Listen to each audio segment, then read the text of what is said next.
Scam జరిగిందని ED CBI కేసులో ఉన్న ప్రేమ్చంద్ గార్గ్ అనే వ్యక్తిని అడ్వైజర్ గా పెట్టుకోవడం వల్ల రాష్ట్రానికి నష్టం వాటిల్లిందని మాజీ మంత్రి హరీష్ రావు ఆరోపించారు.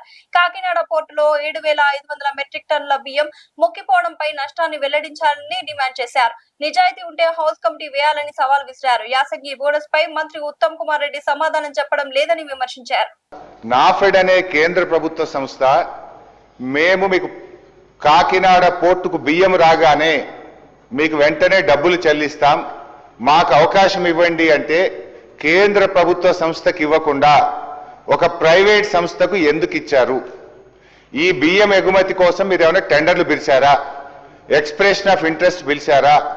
లేదు నామినేటెడ్ బేసిస్ లో ప్రభుత్వ రంగ సంస్థ అడుగుతుండగా కూడా ప్రభుత్వ రంగ సంస్థకు అవకాశం ఇవ్వకుండా ఆ ప్రైవేట్ సంస్థకు ఎందుకు ఇవ్వవలసి వచ్చిందో మంత్రి గారు సమాధానం చెప్పాలి అధ్యక్ష.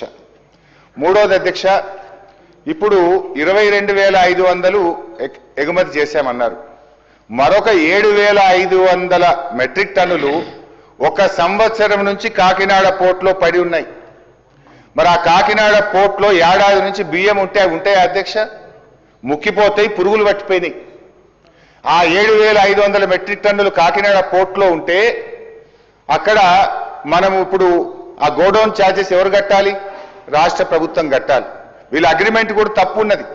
ఇవాళ వీళ్ళే షిప్పులో ఎక్కించి అక్కడ చేరుకునేదాకా వీళ్ళే బాధ్యత తీసుకున్నారు. ఇప్పుడు 7,500 మెట్రిక్ టన్నులు కాకినాడ పోర్టులో ఉన్నది వాస్తవమా కాదా?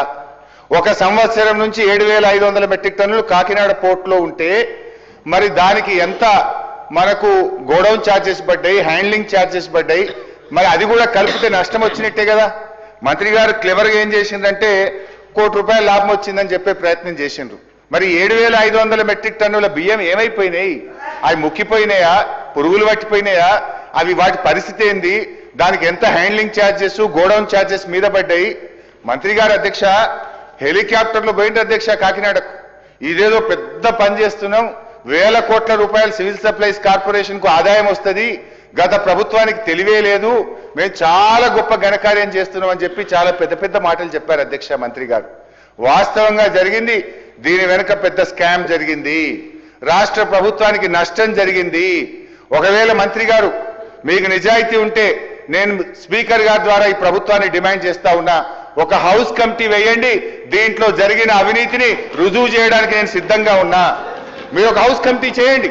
నిజంగా మీరు పారదర్శకంగా ఉంటాం, మాది ప్రజాపాలన అని మాటల్లో చెప్పుడు కాదు. నేను అడిగిన ప్రశ్నలకు సూటిగా సమాధానం చెప్పండి. నిజాలు బయటకు రావడానికి పోదాం కాకినాడ పోర్టుకు.